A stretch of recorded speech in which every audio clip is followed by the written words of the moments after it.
Bonsoir à tous et bienvenue, c'est le Grand News, il est 20h, voici les titres que nous allons développer ce soir. Sébastien Lecornu officiellement nommé Premier ministre après la démission de François Bayrou. Dès son arrivée à Matignon, il tend la main aux partenaires sociaux et promet de renouer le dialogue. Nous reviendrons sur ses premières heures à la tête du gouvernement français. Dans l'actualité internationale ce soir, les grandes manœuvres militaires russes baptisées Zapad suscitent l'inquiétude des Occidentaux. Des milliers de soldats, chars et missiles déployés près de l'Union européenne. La Pologne, en première ligne, se dit en état d'alerte. Aux États-Unis, l'affaire qui fait la une de l'actualité internationale depuis quelques jours, le tueur présumé de Charlie Kirk, figure conservatrice américaine, a été arrêté. Un jeune homme de 22 ans, récemment radicalisé et soupçonné d'avoir préparé son passage à l'acte. Au Brésil, un séisme politique puisque l'ancien président Jair Bolsonaro, condamné à 27 ans de prison pour tentative de coup d'État, plusieurs de ses anciens ministres sont également sanctionnés, accusés d'avoir voulu renverser les résultats de la dernière présidentielle remportée par Lula. Et enfin, ce soir, dans l'enquête de Grand News, nous reviendrons sur le parcours glaçant de Charles Sobrage, surnommé le Serpent, un manipulateur hors pair, séducteur et tueur en série qui a semé la terreur et qui a semé aussi la mort dans les années 70 à travers l'Asie. Après avoir passé près de 50 ans derrière les barreaux, il vit aujourd'hui libre en France. Retour sur l'histoire d'un criminel hors norme à la fin de ce Grand News. C'est une passation express qui s'est déroulée cette semaine. Après la démission de François Bayrou, Sébastien Lecornu a été nommé Premier ministre par le président de la République, Emmanuel Macron. À seulement 38 ans, il devient l'un des plus jeunes chefs du gouvernement de la Ve République. Son premier défi, apaiser les tensions sociales et rétablir un climat de confiance avec les syndicats comme avec le patronat. Retour sur la première journée scrutée de près avec Marine Leboeuf. À peine franchi le perron de Matignon, Sébastien Lecornu affiche la couleur, une main tendue et un discours résolument tourné vers le dialogue. Je veux enterrer la hache de guerre et construire, avec les partenaires sociaux, une méthode de travail basée sur l'écoute et la confiance, a dit le nouveau Premier ministre, Sébastien Lecornu. À 38 ans, celui qui a longtemps été un proche collaborateur de François Bayrou, puis ministre des Armées et des collectivités territoriales, prend les rênes de l'exécutif dans un contexte particulièrement tendu. La rue gronde, les syndicats restent méfiants, et les entreprises demandent des garanties. Son premier geste, inviter les représentants du patronat et des travailleurs à Matignon. Une manière de marquer une rupture avec son prédécesseur et d'affirmer son style. Mais la tâche s'annonce ardue. Force ouvrière a déjà repoussé le rendez-vous fixé, preuve que la confiance ne se décrète pas. Sur le plan international aussi, les défis sont immenses, concurrence économique, relance industrielle, transition écologique. Il doit à la fois rassurer à l'intérieur et démontrer à l'extérieur que la France reste stable et forte. C'est une équation délicate pour un Premier ministre de sa génération, raconte un expert politique. Une équation que Sébastien Lecornu devra résoudre dès les prochaines semaines, alors que s'ouvre une nouvelle page politique à Matignon. Direction maintenant l'Europe de l'Est, où la Russie a lancé de vastes exercices militaires baptisés Zapad, des manœuvres qui mobilisent des dizaines de milliers d'hommes et un arsenal impressionnant tout près des frontières de l'Union européenne, une démonstration de force qui inquiète l'OTAN et les pays voisins, à commencer par la Pologne et les États-Unis. Les explications dans ce reportage signé Antoine Leboeuf. Des colonnes de blindés, des batteries de missiles et des milliers de soldats. Depuis plusieurs jours, la Russie déploie une puissance militaire considérable dans le cadre de ses exercices Zapad, organisés conjointement avec la Biélorussie. Officiellement, il s'agit de simples exercices défensifs. Mais pour les pays voisins, le message est clair, Moscou veut démontrer sa capacité de projection rapide en cas de conflit. En première ligne, la Pologne se dit en état d'alerte. Varsovie redoute que ces manœuvres ne servent de prétexte à un renforcement militaire permanent de la Russie en Biélorussie, aux portes de l'Union européenne. Ce déploiement massif n'est pas un simple exercice. Il représente une menace directe pour la stabilité de la région.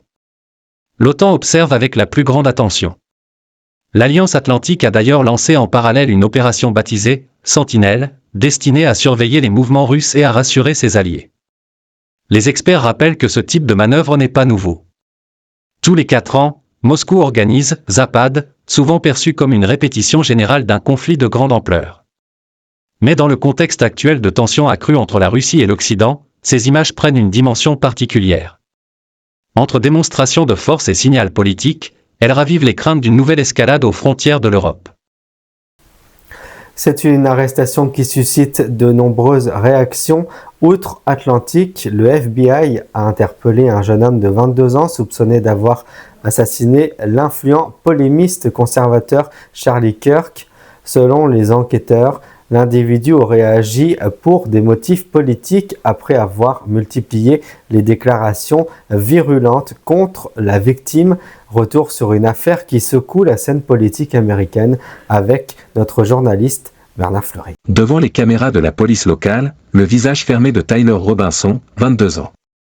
Cet étudiant américain est soupçonné d'avoir abattu Charlie Kirk, figure controversée du mouvement conservateur. Selon les enquêteurs, le jeune homme aurait prémédité son geste depuis plusieurs semaines. Très actif sur les réseaux sociaux, il avait multiplié les propos virulents et politiques contre la victime.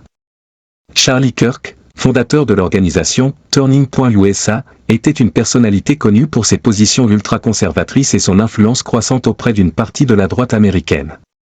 Son assassinat a provoqué une onde de choc jusque dans les rangs républicains. C'est une attaque contre la liberté d'expression et un acte qui menace directement notre démocratie.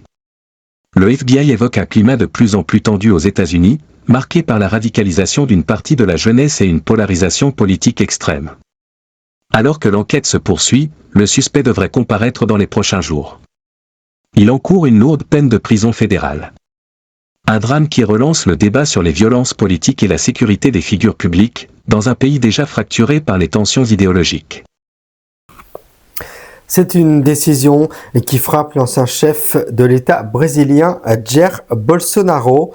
La justice l'a condamné effectivement à 27 années de prison pour avoir orchestré une tentative de coup d'État juste après sa défaite à l'élection présidentielle en 2022. Une affaire aux conséquences majeures pour la démocratie brésilienne. Le récit de Léa Marteau. À Brasilia, l'annonce a provoqué un véritable tremblement de terre. Jair Bolsonaro, ancien président du Brésil, vient d'être condamné à 27 ans de prison.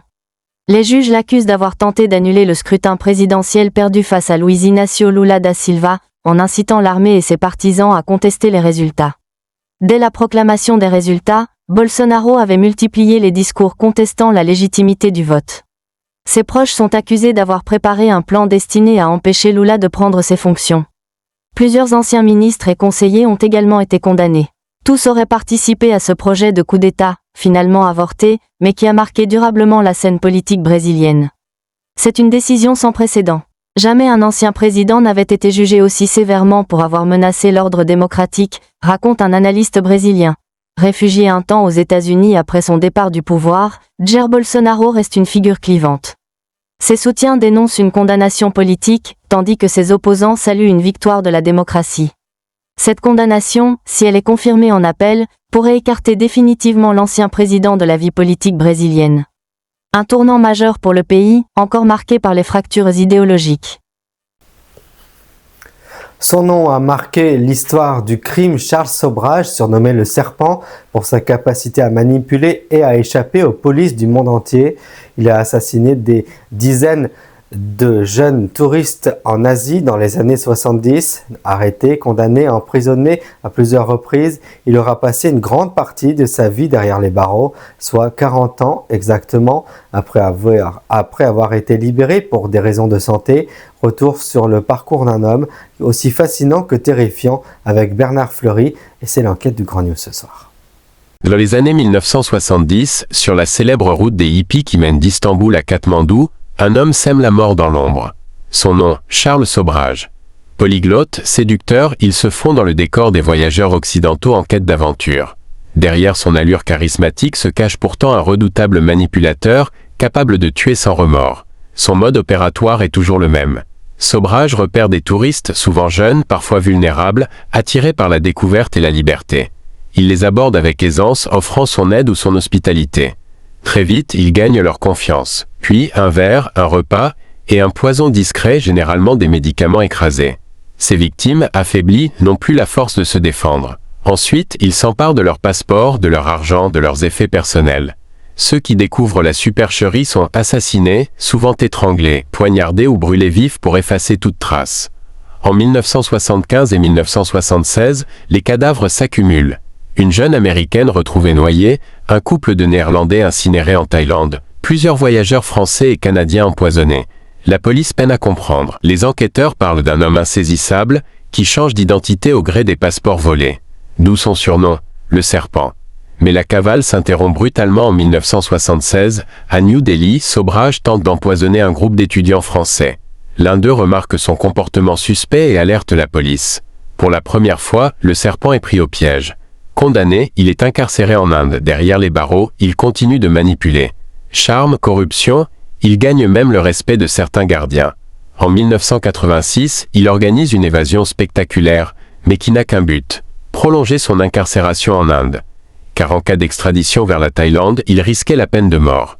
Une fois encore, Sobhraj a su transformer la prison en stratégie de survie. Après 21 années passées en Inde, il est libéré en 1997, de retour en France, il savoure sa notoriété, donne des interviews, s'affiche dans les médias.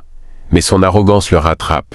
En 2003, il retourne imprudemment au Népal, un pays où il avait assassiné 2 touristes près de 30 ans plus tôt. Reconnu dans un casino, il est arrêté une nouvelle fois. En 2004, la justice népalaise le condamne à la réclusion à perpétuité. Cette fois, sa liberté semble définitivement envolée. 19 ans durant, il vit enfermé dans une prison népalaise, vieillissant à vue d'œil. En décembre 2022, à l'âge de 78 ans, le serpent est libéré pour raison médicale. Expulsé vers la France, il apparaît diminué, affaibli, loin du prédateur d'autrefois. Derrière lui, une traînée de sang et de mystère. Charles Sobhraj, manipulateur hors pair, aura fait trembler la route des hippies dans les années 70. Plus de 50 ans après ses premiers crimes, son nom reste associé à l'image d'un tueur insaisissable, aussi fascinant que terrifiant. Et pour terminer ce journal, un mot de la météo de demain dimanche. Un temps encore très contrasté. La moitié nord du pays restera sous la pluie avec parfois de fortes averses, notamment du littoral atlantique aux régions nord-est. Le vent, lui, soufflera en rafale jusqu'à 80 km/h près de la Manche. En revanche, le sud, lui, conserve un ciel bien plus clément, le soleil et douceur de Languedoc-Roussillon à la province, avec des températures qui grimperont jusqu'à 29 degrés à Nice et 27 degrés en Corse. Et pour les maximales, comptez 18 à 20 degrés en moyenne dans le nord, 23 à 26 degrés dans le centre et du sud-ouest du pays, et localement plus de 28 degrés sur le pourtour méditerranéen. Et sur ces mots météo, nous refermons ce journal. On vous donne rendez-vous avec la rédaction samedi prochain pour de nouvelles informations. D'ici là, passez un très bon week-end, prenez soin de vous et je tenais à vous remercier pour votre fidélité. À samedi prochain, merci.